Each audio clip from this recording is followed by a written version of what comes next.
Bom, a gente vai seguir falando sobre a 6 por 1 agora com o Tisso Meirelles, que é presidente da FAESP Senar, que já está aqui comigo. Tisso, muito bom dia para o senhor. Bem-vindo aqui à nossa programação, antes de mais nada.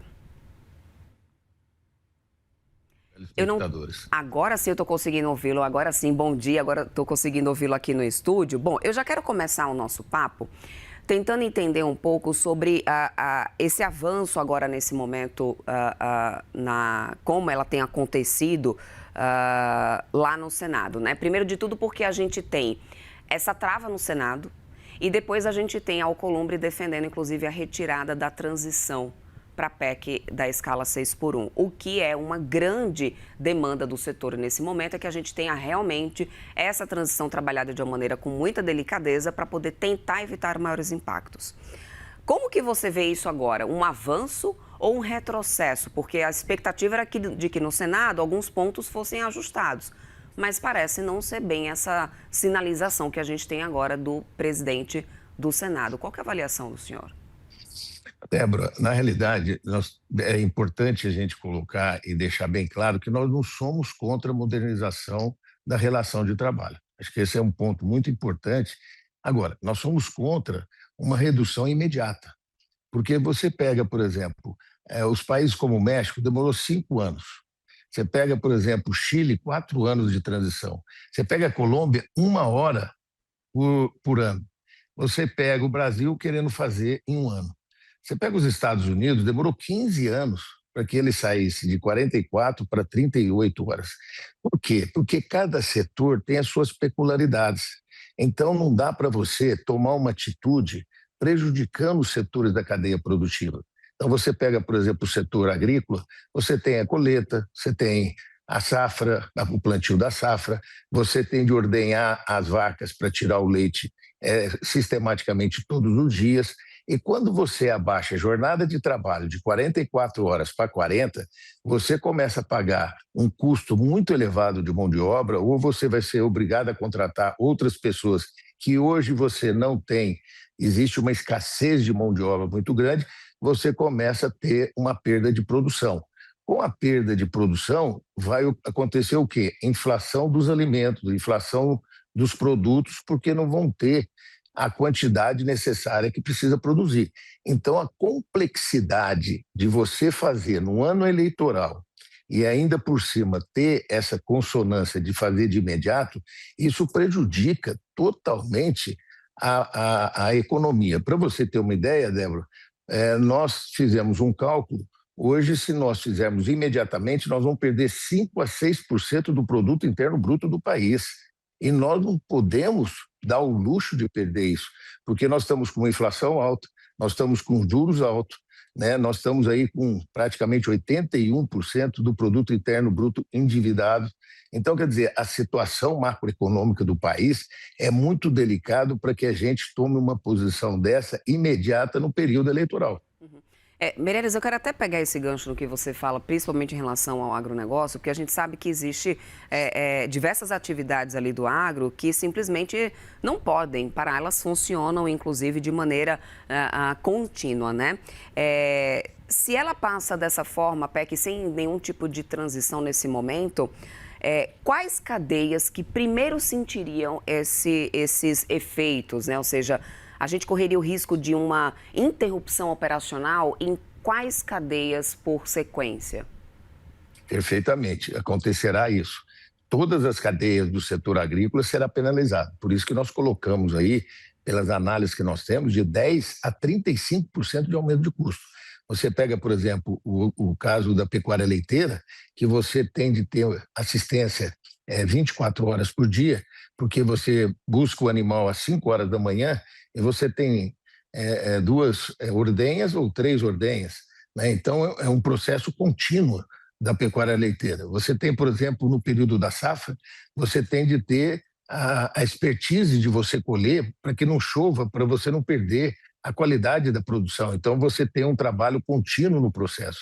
Então, se você pegar todas as cadeias produtivas do agronegócio, você terá um aumento de 10 a 30, 32% a mais no custo de produção. Isso é muito pesado, porque ou você vai diminuir a plantação, ou você não vai produzir, ou você for produzir vai ter um custo elevado, vai diminuir a quantidade de produção e isso acaba desestruturando as cadeias produtivas. É mais ou menos, Débora, se a gente, por exemplo, pegasse aí umas 10 pessoas e eu resolvo comprar um sapato, e esse sapato número 36.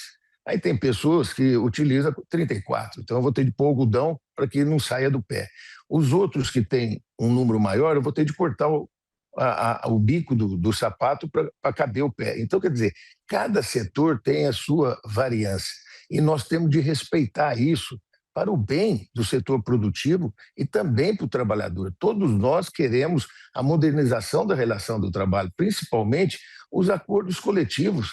Então, fazemos o acordo coletivo até hoje, e muito bem feito, para que você sente junto à mesa do trabalhador e do produtor, para que vocês possam negociar as escalas. Você pega, por exemplo, hoje, o médico tem escala diferente, o jornalista tem escala diferente, a enfermeira tem escala diferente. Então, você tem vários setores que, por exemplo, 12 por 36 vai acabar.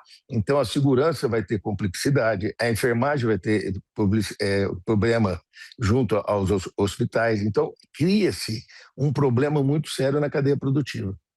Agora, Meirelles, há um risco dessa discussão estar muito concentrada nas grandes empresas nesse momento, ou seja, disso ficar excessivamente concentrados os maiores produtores, né? E os menores produtores, às vezes, virem só de tabela junto nessa história, sem dividir muito os impactos, porque eles são diferentes, né? Muito diferente de como uma empresa maior consegue absorver qualquer impacto de mudança como essa, como de um menor produtor. Qual que é o risco que a gente corre hoje de sofrer uma maior concentração de mercado?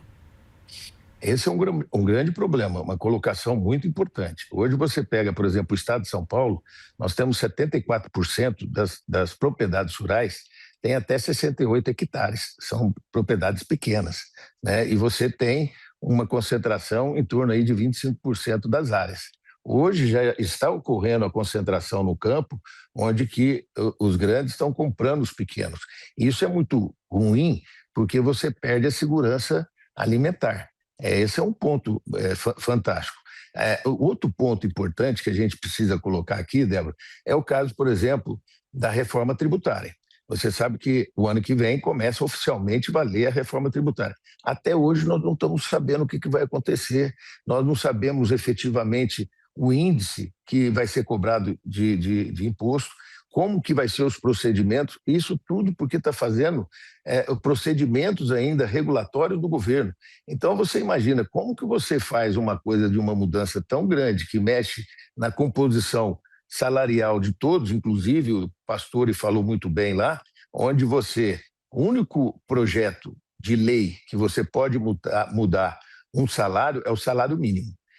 Fora isso, você não pode mexer. Nessa PEC, quando você verifica lá, a diminuição de um dia de carga horária, você dividindo o salário e multiplicando pelas horas 44 e 40, aumenta 10% o custo da mão de obra. Então, quer dizer, existe uma insegurança jurídica nesse ponto muito sério. Então, por que fazer essas coisas correndo? Nós não somos contra. Nós somos contra fazer rapidamente, sem uma discussão mais ampla, para ver todas as características de problemas que nós temos de ter a segurança jurídica, a transição gradual, ter flexibilidade para que a gente possa fazer essa modernidade. Então, o Brasil precisa de um projeto Brasil. Nós temos de ter realmente um programa que nós pensamos no nosso país durante 20 anos. Você pega, por exemplo, a Espanha, o primeiro-ministro ficou 4 anos, a Espanha ficou sem primeiro-ministro 4 anos. Funcionou corretamente. Por quê? Porque existe um projeto na Espanha, como os grandes países. Agora, no Brasil não existe isso. Você vê, fizeram o arcabouço fiscal e não foi para frente. Aumentou a inflação, gastamos mais, pagamos 1 trilhão de reais de juros para pagar a dívida. Então, quer dizer, o país precisa de ter um projeto país e não fazer todas essas mudanças correndo e ter problemas futuramente que vai ter, né? É isso, meu querido, eu quero muito agradecer sua participação aqui conosco. Conversamos com o Tício Meirelles, ele que é presidente da FAESP Senar. Muito obrigada pelo tempo. Bom final de semana para o senhor. Até uma próxima. Muito obrigado, querida. Foi um prazer falar com você e com todos os telespectadores.